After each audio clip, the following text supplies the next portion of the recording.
Clear water, clear choice. Filter out the bad and taste the good. Hour 2 is brought to you by Culligan Water. Check them out, Culligan Water of Regina at culliganregina.com. Yeah, for Annie, Sweet Annie's joining us here in a second from Southern California from the Cherry Bomb podcast. And we're tracking towards a potential Edmonton-Toronto Stanley Cup final. Tony from Cochrane, Alberta writes in, he says the Leafs versus Oilers Cup final would cause a civil war. And who would Manitobans root for?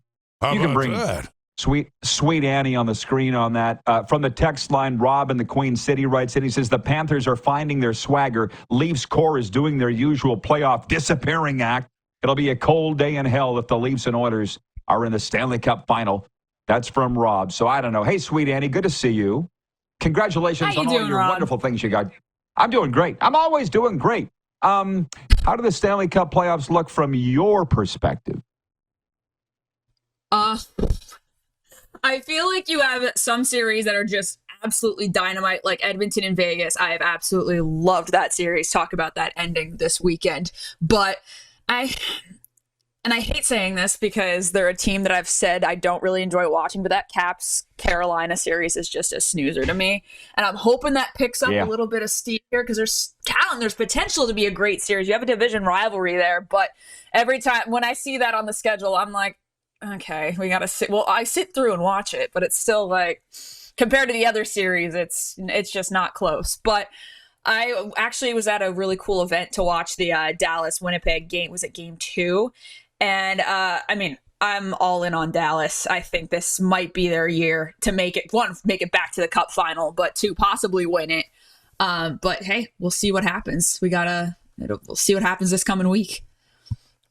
Here's a fun game to play when you're watching the Washington-Carolina series. Count how many times they show Rod Brindamore on screen. Rod the Bod. It's a fun little game to play to just distract you from how boring it is on the ice. So I have a Florida-Dallas. That'd be a good drinking game, too. Well, I don't drink, so that's what I think. I had a Dallas-Florida Stanley Cup. It's still looking good. What was yours going in? Do you remember? What did I have going in? I can't even remember my bracket at this point, but I did have Dallas coming out of the West. I think I had Washington coming out of the East, but we'll see. I don't know. Like you said, Florida's looking good, so. Yeah, the comeback Cats. What was the thing I saw this weekend where the NHL posted a photo of you with the cup? Where was? Oh, that was at the event I went to on Friday night at the Cosm. It's like this. It's kind of like the Sphere in Vegas, if you've been there, but it's like this huge screen where they broadcast. They have cameras in most of these arenas, and it's almost as if you're there in like a whole immersion, which to me personally, I mean, hockey, when you're watching I've watched hockey games like on the glass and close, and it's an experience. It's cool, but sometimes it's not the best view to actually like watch the game.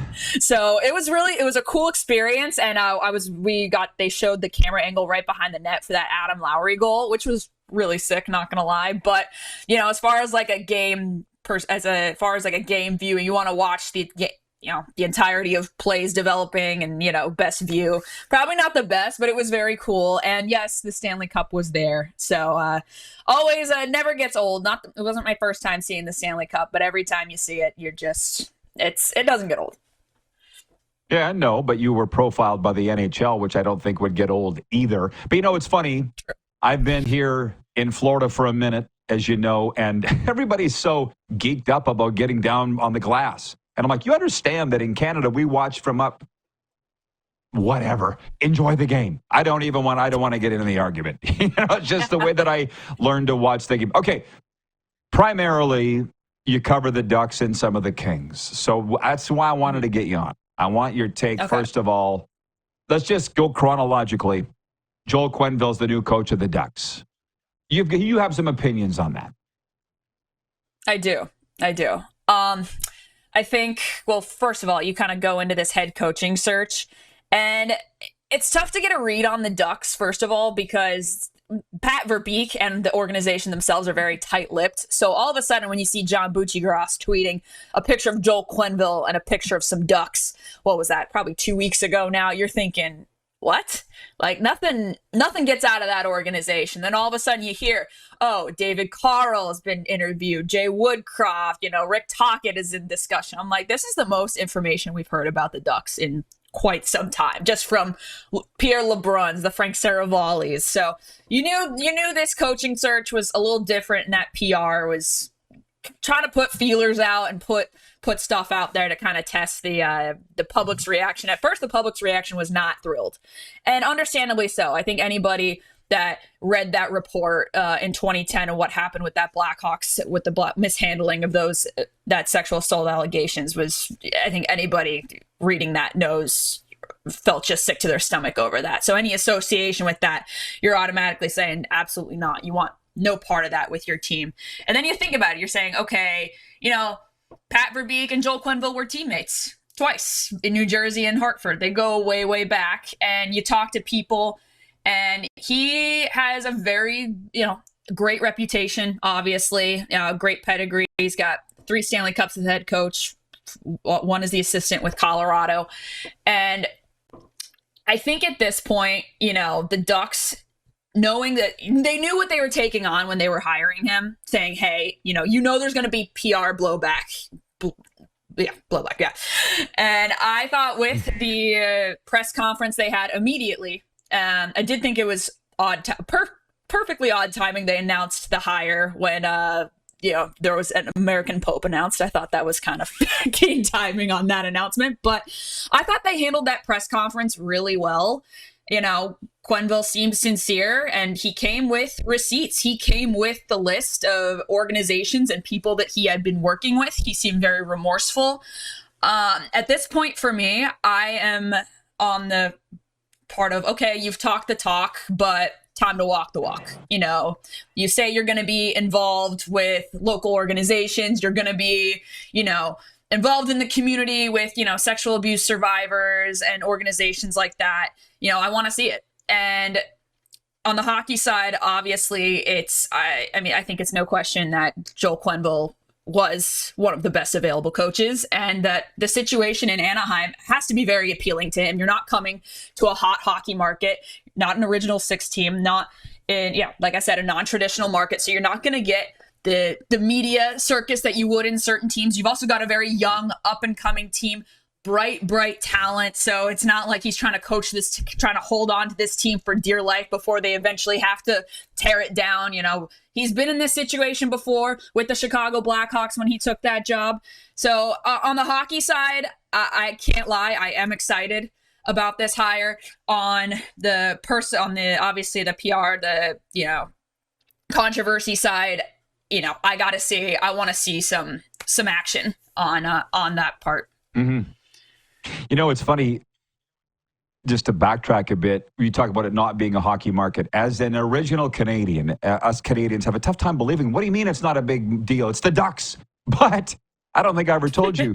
I did a banquet with Ryan Getzlaff, and Getz said that, he goes, we'll go on a weekend road trip to Montreal and Toronto. I'll talk to more reporters in each town on a weekend than I will in Anaheim for 2 years. I believe that.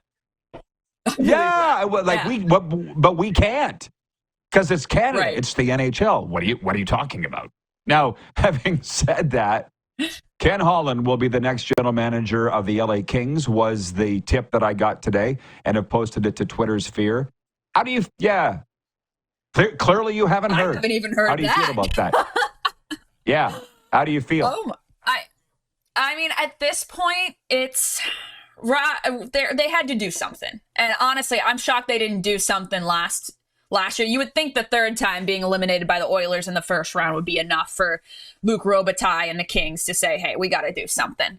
And gave Rob Blake one more chance. The Pierre-Luc, I will say, I gave a lot of heat to him for the Pierre-Luc Dubois, the first trade, obviously. But the second trade going to Washington, you're getting Darcy Kemper back, which obviously I have to eat my words on that. The man's a Vezina finalist. He had a great year. And honestly, a solid playoff. He's not, Darcy Kemper is not the reason the Kings lost 4 straight to the Edmonton Oilers. So I'll eat my words on that too. But Ken Holland, I think it's also showing too, I think the Kings get a lot of credit and a lot of kudos for kind of speeding up their rebuild and they missed the playoffs a few years, but they didn't necessarily tear anything down. They kept a lot of their core guys. Obviously, Kopitar and Doughty are still there, but I think it kind of brings the argument in is, can you really avoid a full tear? Can you avoid the full rebuild if you want to be a Stanley Cup contender? I think the answer is no at this point. I think you need to suck for a few years. I think you need to get a few top 1, 2, 3 draft picks in your arsenal there. So Ken Holland will have an interesting time, an interesting job there, because, you kind of look at what Kyle Dubas is trying to do in Pittsburgh, trying to hang on, get a couple more years out of Crosby, Malkin, and Letang. And personally, I would hate to be a GM in that situation personally, but, obviously it's not exactly the same. The Kings have a lot of young talent on their team, and I think are in a much better position, obviously, than the Pittsburgh Penguins have been. But I don't know how I feel. Is Ken the guy to do it, though? I don't know.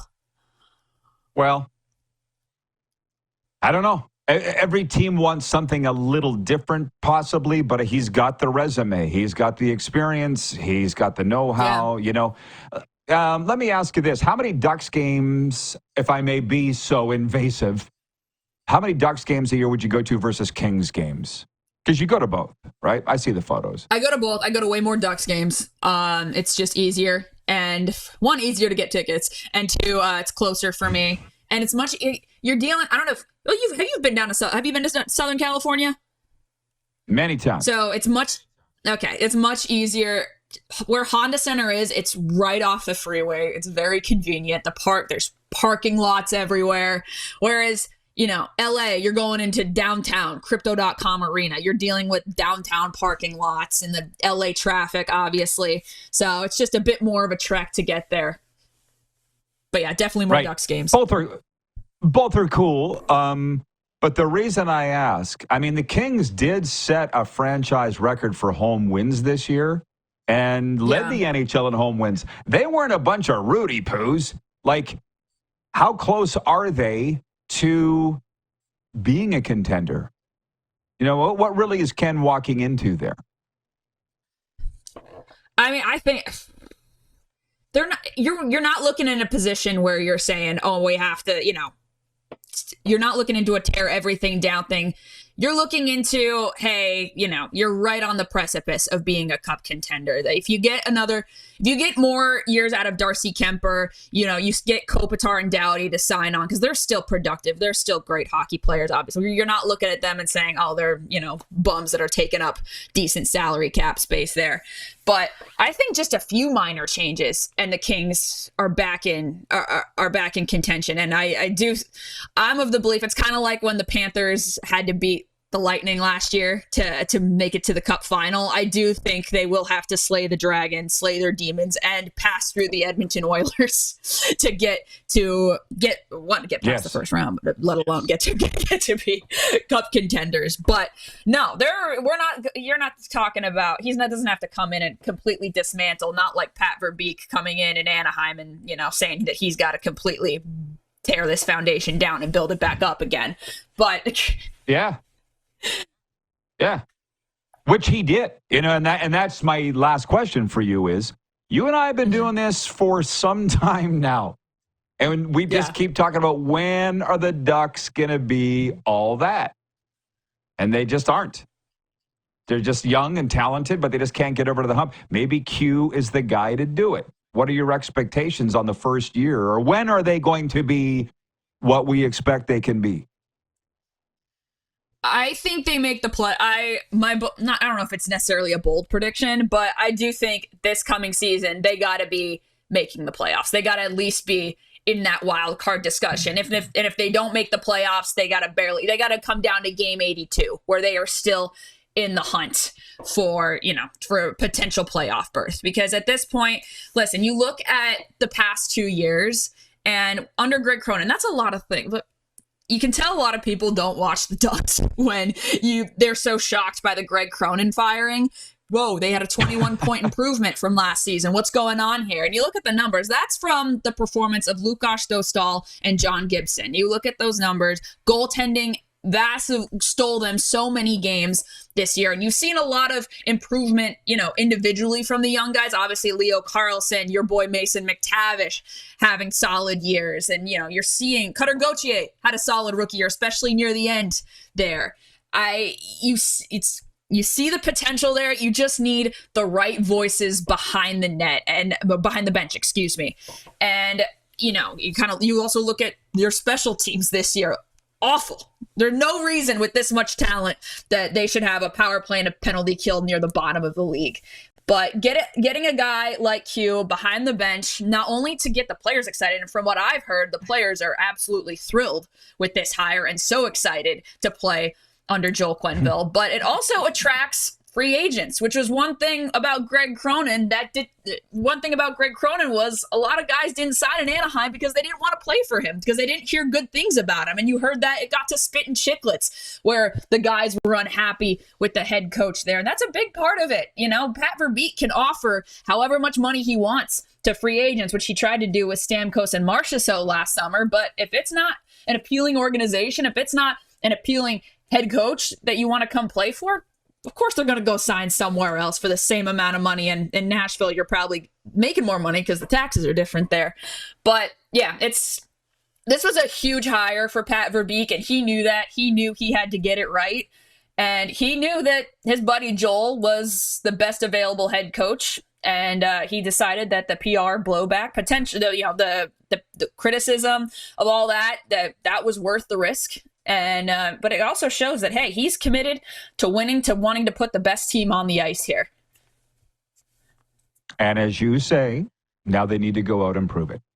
Annie, it is always a pleasure. Thanks for the time. Keep just being you. I know you will. I appreciate it, Ron. Thank you. Always a pleasure. All right. Sweet Annie O'Donnell from the Cherry Bomb podcast, where she covers the Ducks and the Kings. Okay. Viewer takeover the rest of the way. Oh, boy. Well, Brent from Wellington, Florida, just checked in and says, who wins the cup first, the Ducks or the Kings? Maybe we'll just have to message Annie and find out, because I think she's gone. Viewer takeover the rest of the way and a sports update. We'll be right back here on Game Plus TV, streaming live and podcasts wherever the best podcasts are found.